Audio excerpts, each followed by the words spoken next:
Ora però veniamo un attimo a quella strana cosa che la nave poi si è girata completamente, perché noi sappiamo che lì vicino al Giglio c'è un fondale molto profondo. Io ci vado spesso, oltre 100 metri, forse Sì, anche è più, così. non so No, quanto. 100 metri, 100 90, metri, 80, 100 100 metri.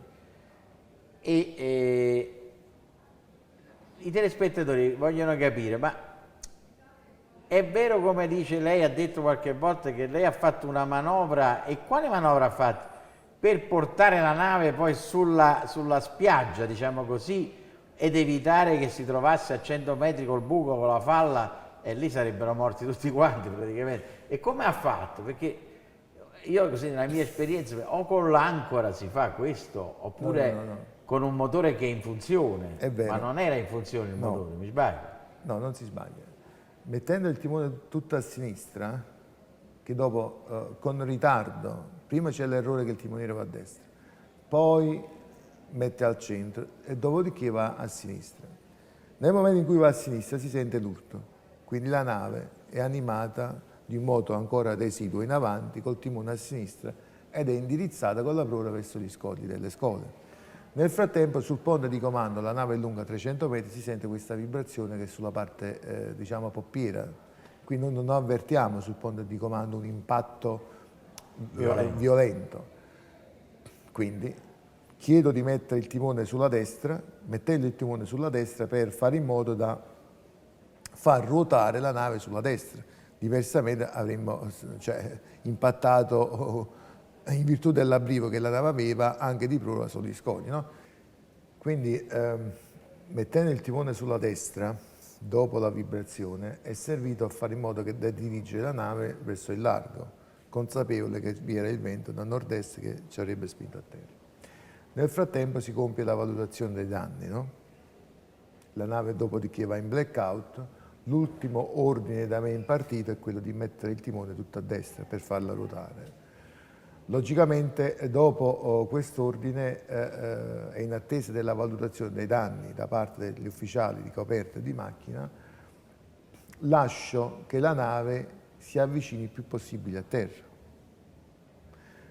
In presenza del vento da nord-est, la nave scarrocciava verso destra e anche se la vibrazione che ho sentito dal ponte di comando era lieve, perché non è che si è sentito un impatto come le dicevo, questa lieve vibrazione praticamente è nel dubbio che vi fossero dei danni maggiori, in quanto sotto i piedi, come già detto nel mio interrogatorio di garanzia, la nave non rispondeva secondo delle aspettative e dopo ho capito il perché, ho ritenuto opportuno fare in modo da lasciarla scarrocciare più vicino alla terra.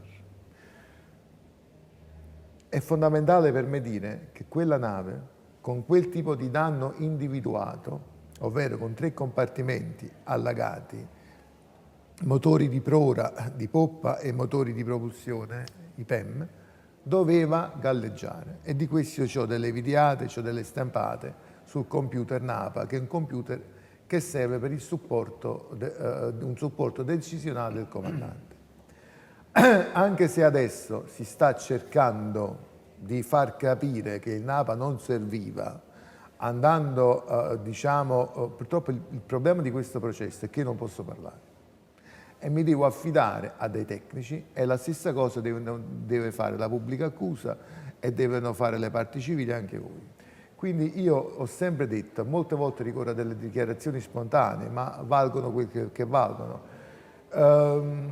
Il NAPA, che non ha funzionato come conseguenza del blackout, non mi ha messo in condizioni di verificare altre vie d'acqua e comunque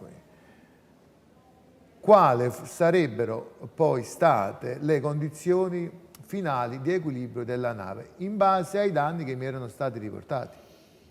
Ho capito.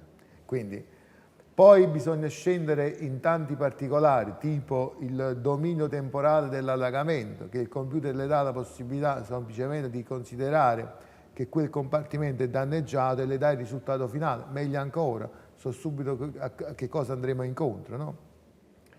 Nei miei panni, quale comandante consapevole che la nave sopravviva, e quindi se sopravvive la nave sopravvivono pure i passeggeri, perché non ci dimentichiamo che esporre i passeggeri all'intemperie, ovvero esporre i passeggeri fuori all'ambiente esterno, è una cosa che va fatta quando è necessario farlo, quando il rischio di tenerli a bordo è maggiore di quello di esporli all'ambiente esterno. In questo caso, distanza dalla costa, dire abbandonare la nave, chi capisce come si abbandona questa nave, chi si butta a mare, cioè un uomo deve entrare nella testa degli altri e capire qual è la conseguenza, cioè da quel momento in poi inizia un'altra fase dell'emergenza.